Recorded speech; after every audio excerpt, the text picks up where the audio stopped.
Hello student, अब हम class 10th का साइंस शुरू करने जा रहे हैं। यानी कि चैप्टर का नाम रहेगा प्रकाश की परावर्तन। हम फिजिक्स चालू करने वाले हैं, ठीक है। तो टॉपिक बाय टॉपिक आपको वीडियो मिलेगा। 2 मिनट 3 मिनट का ऐसा ही वीडियो आपको मिलेगा। तो प्रकाश की परावर्तन हम लोग को पढ़ना है। तो सबसे पहले प्रकाश के बारे में जानकारी लेना है कि प्रकाश क्या है। इंग्लिश में लाइट बोलते हैं, तो लाइट क्या है इसके बारे में पहले जानकारी हम लोग को लेना है, तब हम पढ़ेंगे प्रकाश की परावर्तन। चलिए देखते हैं प्रकाश क्या है और हम वस्तुओं को कैसे देखते हैं, इसके बारे में चर्चा करना है। चलिए, तो कहता है कि प्रकाश ऊर्जा का एक रूप है जो हमें वस्तुओं को देखने में मदद करता है। कहता है कि प्रकाश एक ऊर्जा का ही रूप है। जैसे ऊर्जा पढ़े होंगे, प्रकाश ऊर्जा, ये प्रकाश ऊर्जा हो गया, ध्वनि ऊर्जा। तो इसी प्रकार से प्रकाश भी क्या है, ऊर्जा है, और ये क्या करता है, वस्तु को देखने में मदद करता है। ठीक, प्रकाश सीधी रेखा में चलता है। देखिए, प्रकाश सीधी रेखा में हम लोग को समझ में आता है कि चलता है, लेकिन वास्तविक में वो चलता है तो इस टाइप से चलता है, इस तरह से चलता है। ठीक, इसीलिए प्रकाश का तरंगदैर्घ्य भी आगे चल के आप लोग पढ़िएगा।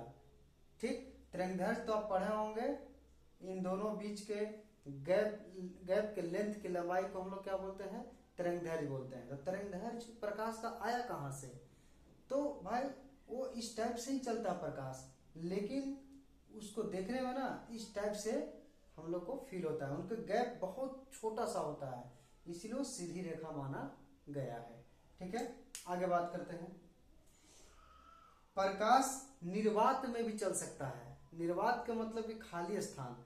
जैसे देखिए, ध्वनि कैसे चलता है, हवा में, चाहे तो कोई ठोस पदार्थ में ध्वनि चलता है। लेकिन प्रकाश को चलने के लिए कोई माध्यम की आवश्यकता नहीं भी पड़ सकता है। जैसे हवा, और जहां निर्वात हो अंतरिक्ष में कुछ नहीं है, फिर भी प्रकाश वहां चल रहा है।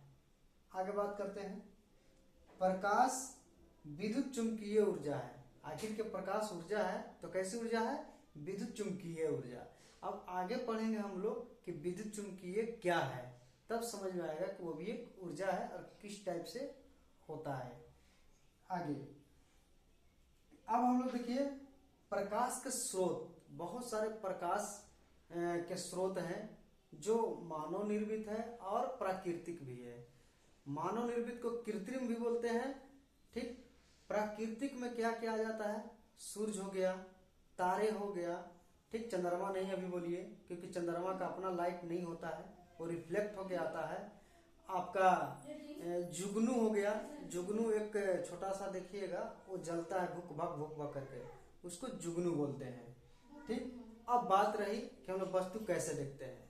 तो देखिए, जब प्रकाश किसी वस्तु पे पड़ता है ना, तो वस्तु से टकरा के और हमारी आंखों फिर ग्रहण कर लेता है, तब जाकर वो वस्तु हमको क्या होता है, पहचान में आता है कि वो एक वस्तु है।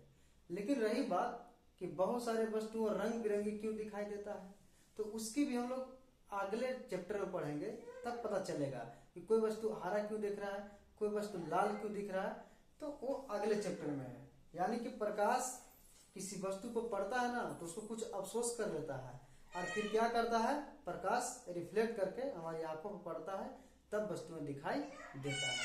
तब तक के लिए बाय, जय हिंद।